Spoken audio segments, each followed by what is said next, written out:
जैसा कि दोस्तों मैं आप सभी को बीएचयू बीएससी एजी के 2019 के पेपर को सॉल्व करा रहा हूं और प्रीवियस वीडियो में हम सभी ने 34 तक के क्वेश्चन को सॉल्व किया।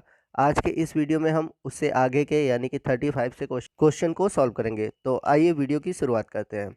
तो क्वेश्चन नंबर 35 है, निम्न में कौन इनर ट्रांजैक्शन तत्व का परमाणु क्रमांक नहीं है? Which of the following is not a atomic number of inner transition element. तो जो 3D 4D और 5D, ठीक है, तो 5D में आते हैं आपके इनर ट्रांजिशन, तो यहाँ पर ऑप्शन में 5D का नहीं होना चाहिए। तो पहला ऑप्शन देखेंगे तो पहला ही ऑप्शन आपका जो है वो 3D का है, तो इसलिए राइट ऑप्शन आपका ऑप्शन फर्स्ट है। तो क्वेश्चन में आपसे पूछा हुआ है कि इनर ट्रांजिशन का नहीं है, तो आपका जो राइट ऑप्शन है ऑप्शन फर्स्ट है। चलते हैं अगले क्वेश्चन की ओर। क्वेश्चन नंबर 36 है, which one of the following pair is iso structure that is having the same shape and hybridization. तो आपको निम्न युग्मों में से बताना है कि किसकी संरचना और संकरण समान है। तो संरचना और संकरण समान होने के लिए हमें ये कंडीशन याद होना चाहिए कि उन युग्मों में लोन पेयर न हो। तो पहले ऑप्शन में हम देखेंगे तो BF3 का होगा sp2 और NF3 का होगा sp3, क्योंकि इसमें आपका होगा 3 सिग्मा और इसमें 3 सिग्मा और एक लोन पेयर होगा। ठीक है, चलते हैं दूसरे ऑप्शन की ओर। दूसरे ऑप्शन में अगर हम देखें BCl3 में 3 सिग्मा है, इसलिए इसमें sp2 हाइब्रिडाइजेशन होगा, लेकिन BrCl3 में आपको मिलेंगे हाइब्रिडाइजेशन। मैं आपको बता देता हूं कि BrCl3 में क्या हाइब्रिडाइजेशन मिलेंगे। तो ब्रोमीन की बात करें तो ब्रोमीन में हम सभी जानते हैं कि आउटर मोस्ट सेल में 7 इलेक्ट्रॉन होते हैं, तो 3 तो सिग्मा में चले गए, क्लोरीन के साथ जुड़ गया। बाकी इसके पास जो 4 इलेक्ट्रॉन बचे, यानी कि ये 2 लोन पेयर ऑफ इलेक्ट्रॉन बनाएंगे। तो इस प्रकार यहाँ पर 1 सिग्मा, 2 सिग्मा, 3 सिग्मा और 2 आपके लोन पेयर वाले, तो हो जाएगा इसका संकरण sp3d। तो इसलिए यह भी हमारा ऑप्शन सही नहीं होगा। चलते हैं तीसरे ऑप्शन की ओर। तो तीसरे ऑप्शन में आप देखेंगे BF4, तो यहाँ पे BF4 में 4 सिग्मा है, यानी कि sp3 संकरण है, और NH4+ इसमें भी आपके 4 सिग्मा है, यहाँ पर भी आपको sp3 संकरण देखने को मिलेगा। तो इस तरह से हमारा जो राइट ऑप्शन है यहाँ पर ऑप्शन थर्ड है, क्योंकि दोनों में 4 सिग्मा है और दोनों का जो संकरण बनेगा वो बनेगा sp3 संकरण।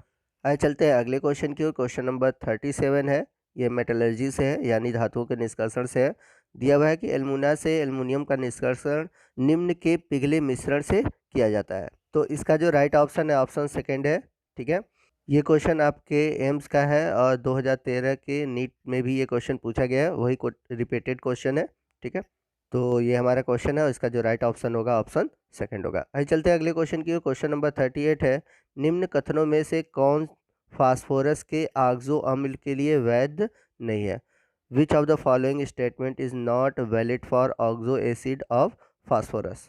तो यहाँ पर आपको रॉन्ग स्टेटमेंट बताना है। तो यहाँ पर पहला तो सही है, रॉन्ग अगर देखा जाए तो रॉन्ग के लिए ऑप्शन 4 है, यानी कि ऑप्शन 4 गलत है। हाइपोफास्फोरस अम्ल एक द्विप्रोटीन अम्ल है, तो इसका फार्मूला आता है H3PO2।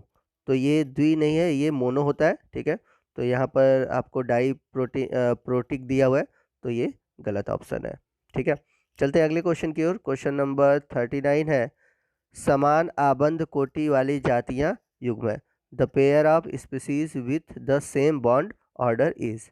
तो बॉन्ड ऑर्डर के लिए मैंने ट्रिक बना रखा है और आप चाहे तो वो ट्रिक देख सकते हैं, उसका लिंक मैंने नीचे डिस्क्रिप्शन बॉक्स में दे रखा है। और हाइब्रिडाइजेशन के लिए भी मैंने ट्रिक बनाया हुआ है, तो इन दोनों वीडियो का लिंक मैं डिस्क्रिप्शन में दे रहा हूँ। आप उस लिंक पर क्लिक करके ज़रूर उस वीडियो का देखिएगा, आपके एग्ज़ाम के लिए हेल्पफुल होगा। तो देखते हैं कैसे इसको सॉल्व करते हैं, इसका आंसर क्या होगा। तो इसमें देखेंगे N2 में, तो N2 का बॉन्ड ऑर्डर होगा 3 और O2 का बॉन्ड ऑर्डर होगा 2।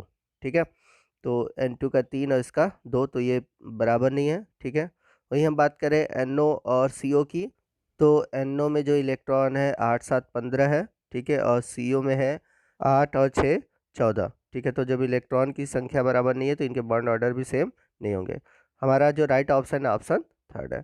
तो बॉन्ड ऑर्डर कैसे निकाला जाता है आप ज़रूर वो वीडियो देखिए, क्योंकि बॉन्ड ऑर्डर से बहुत क्वेश्चन पूछे जाते हैं, तो अगर आप वो वीडियो देख लेते हैं आपके लिए काफ़ी हेल्पफुल होगा। चलते हैं क्वेश्चन नंबर 40 की ओर। इनमें कौन सा एक सबसे छोटा ऋण आयन है? तो ये क्वेश्चन अच्छा है और ऐसे ही क्वेश्चन हर साल पूछे जाते हैं, तो आने वाले आपके एग्ज़ाम के लिए इम्पॉर्टेंट है। तो अगर ऋण आयन की बात करें, ऋण आयन जितना अधिक होता है उतना ही एटम का रेडियस क्या होता है, अधिक होता है। तो यहाँ पर अगर हम अरेंजमेंट देखें तो कार्बन पर 4 निगेटिव है तो सबसे अधिक इसका रेडियस होगा। फिर नाइट्रोजन पे 3 माइनस है, फिर ऑक्सीजन पे 2 माइनस है और फ्लोरीन पर 1 माइनस है। तो सबसे बड़ा जो रेडियस होगा कार्बन पर 4 निगेटिव और सबसे जो छोटा होगा वो फ्लोरीन पर 1 निगेटिव। तो यहाँ पर आपका जो राइट ऑप्शन है ऑप्शन थर्ड है। अगर वही हम बात करें पॉजिटिव की, तो पॉजिटिव में जितना अधिक होगा वो परमाणु उतना ही छोटा होगा। तो यहाँ पर अगर देखें तो Al+3 जो चार्ज है ये परमाणु सबसे छोटा है। क्वेश्चन नंबर 41 है, in the modern periodic table the period indicate the value of. तो आधुनिक आवर्त सारणी में जो पीरियड है वो इंडिकेट करता है एन को, एन यानी कि मुख्य क्वांटम संख्या। तो यहाँ पर आपका जो राइट ऑप्शन है ऑप्शन थर्ड है। आगे चलते हैं अगले क्वेश्चन की ओर। क्वेश्चन नंबर 42 है, तो निम्न में से कौन नाइट्रेट के गुणात्मक परीक्षण के दौरान भूरे छल्ले के सही रासायनिक सूत्र को प्रदर्शित करता है। तो ये जो क्वेश्चन है आपका नाइट्रेट टेस्ट का दिया हुआ है, मतलब आपके केमिस्ट्री प्रैक्टिकल से दिया हुआ है। तो आपको बताना है कि जब नाइट्रेट का हम गुणात्मक परीक्षण करते हैं तो उस दौरान क्या होता है कि भूरे रंग का छल्ला बनता है और उसका रासायनिक सूत्र आपको बताना है। तो इस क्वेश्चन का जो राइट ऑप्शन है ऑप्शन थर्ड है। चलते हैं अगले क्वेश्चन की ओर। क्वेश्चन नंबर 43 है, ज़्यादा अम्लीय कौन है, which one is most acidic. तो हम सभी जानते हैं कि जो एरोमेटिक कंपाउंड है अगर उसमें नाइट्रो ग्रुप जुड़ जाते हैं तो वो मोर एसिडिक होता है, ठीक है। तो अगर हम बात करें फिनॉल की, तो फिनॉल में आप देखेंगे कि जो बेंजीन रिंग है उसके साथ OH है जुड़ा हुआ, तो वो फिनॉल है, ठीक। तो ये एसिडिक है बट मोर एसिडिक नहीं है। वही बात करें हम पैरानाइट्रोफिनॉल की, तो यहाँ पर फिनॉल के में क्या है, रिंग में NO2 जुड़ा हुआ है, तो ये मोर एसिडिक है। तो यहाँ पर आपका जो राइट ऑप्शन है ऑप्शन 2 है। वही बात करें हम एनिसॉल और रीसोरेसिनॉल की, तो इसमें OH और CH3 यानी कि मेथिल ग्रुप जुड़ा होता है। तो जो मेथिल ग्रुप होते हैं वो एसिडिक प्रॉपर्टी को नहीं बढ़ाते। तो इस वजह से जो ऑप्शन बन रहा है हमारा ऑप्शन 2 है। क्वेश्चन नंबर 44 है, ethyl alcohol on oxidation gives, यानी कि एथिल एल्कोहल का ऑक्सीकरण करते हैं तो क्या बनता है। तो इसका राइट ऑप्शन है ऑप्शन फर्स्ट एसिटल्डिहाइड।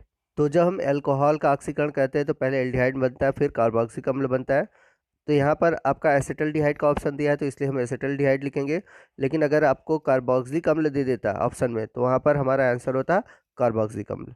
आइए चलते हैं अगले क्वेश्चन के। क्वेश्चन नंबर 45 है, निम्न में से कौन सा इलेक्ट्रोफाइल है, which one in the following electrophile. तो हम सभी जानते हैं कि जो इलेक्ट्रोफाइल होते हैं उनके पास इलेक्ट्रॉन की कमी होती है, यानी कि ये इलेक्ट्रॉन लविंग होते हैं, और जितने भी पॉजिटिव चार्ज वाले होते हैं वो इलेक्ट्रोफाइल होते हैं। तो यहाँ पर हमारा जो राइट ऑप्शन बनेगा ऑप्शन 1 बनेगा। यहाँ पर आप देख सकते हैं NO2 क्या है, पॉजिटिव चार्ज है, तो ऑप्शन फर्स्ट हमारा सही। बाकी जो तीनों ऑप्शन है आपके लुईस बेस है, यानी कि ये पेयर में इलेक्ट्रॉन देंगे, इन्हें हम नाभिक स्नेही भी कह सकते हैं।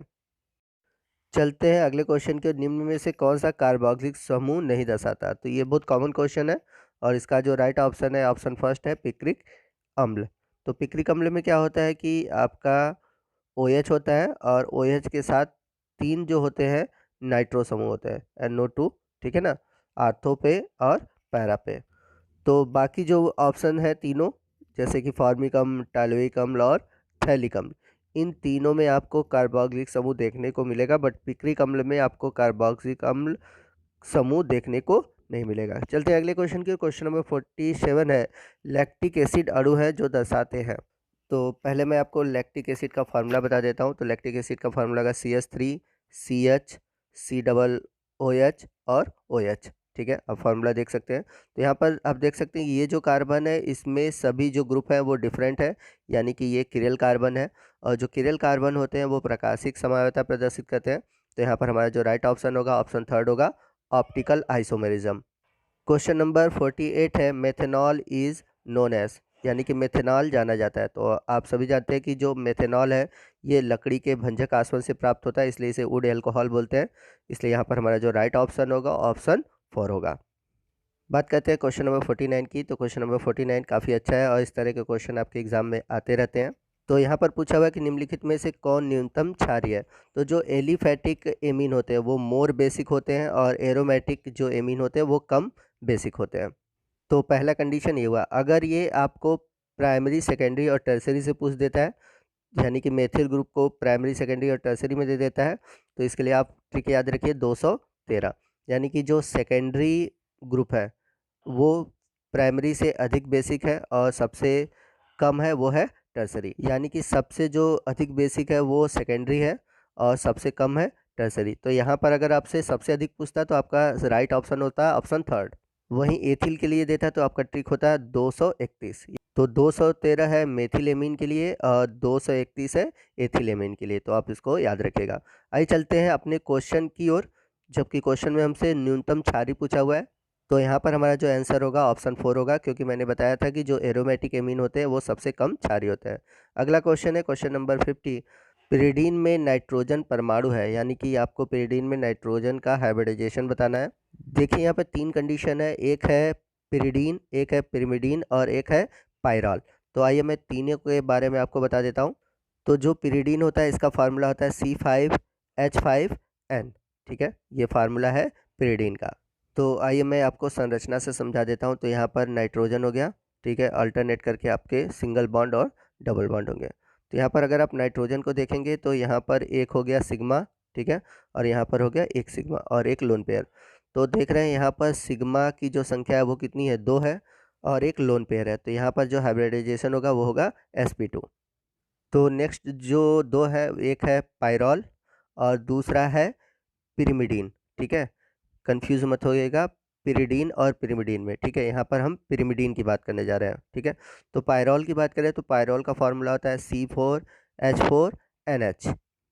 इसकी संरचना देखें तो यहाँ पर आपका N है, ठीक है, इसके बाद ये रिंग है और रिंग के बाद आपका ये है डबल बॉन्ड, अल्टरनेट करके है, यहाँ पे एक डबल बॉन्ड है, यहाँ पर एक डबल बॉन्ड है और इस नाइट्रोजन के साथ हाइड्रोजन जुड़ा हुआ है और साथ ही साथ इसके पास एक लोन पेयर ऑफ इलेक्ट्रॉन है। तो यहाँ पर आप देखेंगे कि 3 सिग्मा है और एक लोन पेयर ऑफ इलेक्ट्रॉन है। तो 3 सिग्मा और एक लोन पेयर ऑफ इलेक्ट्रॉन देखें तो इसका हाइब्रिडाइजेशन हो जाएगा sp3 हाइब्रिडाइजेशन। अब आइए देखते हैं पिरिमिडीन के हाइब्रिडाइजेशन की। तो पिरिमिडीन का फार्मूला होगा C4H4N2। तो इसकी संरचना कुछ इस प्रकार होगी। तो यहाँ पर नाइट्रोजन हो गया, फिर यहाँ पर नाइट्रोजन हो गया, ठीक है, फिर यहाँ पर आपकी बॉन्डिंग हो गई। तो अल्टरनेट करके डबल बॉन्ड बना लेते हैं, कुछ इस तरह से आपकी बॉन्डिंग हो जाएगी, ठीक। तो आप देखेंगे कि यहाँ पर नाइट्रोजन जो है, नाइट्रोजन के साथ आपके 2 सिग्मा है और एक लोन पेयर है, ठीक है, तो sp2 हाइब्रिडाइजेशन होगा, ठीक है। तो इस तरह से पिरिमिडीन में आपको हाइब्रिडाइजेशन देखने को मिलेगा। तो दोस्तों ये था हमारा 2019 का BHU BSc AG का केमिस्ट्री का सेक्शन। अगले आने वाले वीडियो में हम 2019 के आपके जो बायोलॉजी के क्वेश्चन है, यानी कि जो जितने भी बायोलॉजी के क्वेश्चन है उन सभी को सॉल्व करेंगे। तो दोस्तों आपको ये वीडियो कैसा लगा आप कमेंट करके ज़रूर बताइएगा। वीडियो अच्छा लगा हो तो वीडियो को लाइक और शेयर करना मत भूलिएगा, और यदि आप हमारे चैनल पर नए हैं तो हमारे चैनल को सब्सक्राइब करना मत भूलिएगा। तो दोस्तों मिलते हैं अगले वीडियो में अगले टॉपिक के साथ, तब तक के लिए जय हिंद, जय भारत।